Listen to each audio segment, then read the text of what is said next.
Guys. അപ്പം നമ്മൾ ഉണക്ക് കാച്ചി നല്ല തെരണ്ടി കാച്ചിയതും മാങ്ങച്ചമ്മന്തിയും കഞ്ഞിയാക്കി. നമ്മൾ നല്ല കഞ്ഞിയാക്കാന്ന് വിചാരിച്ച് നല്ല കഞ്ഞിയും കുടിക്കാന്ന് വിചാരിച്ച്.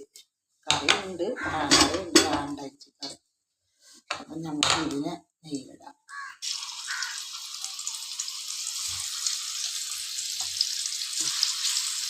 നല്ല തേരണ്ടി, അടിപൊളി തേരണ്ടി.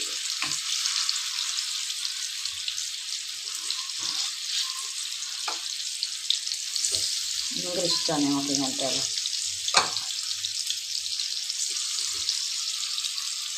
അരിസരിയിൽ അങ്ങനെ അങ്ങനെ ഉറുമ്പ് പോകാൻ വെച്ച് തേരണ്ടി കാച്ചുന്നുണ്ട്. കഞ്ഞി ഇവിടെയുണ്ട്, മാങ്ങച്ചമ്മന്തി ഇവിടെയുണ്ട്. അപ്പോൾ എല്ലാം കൂട്ടിയിട്ട് നമുക്കൊരു ചോറ് വയ്ക്കാം.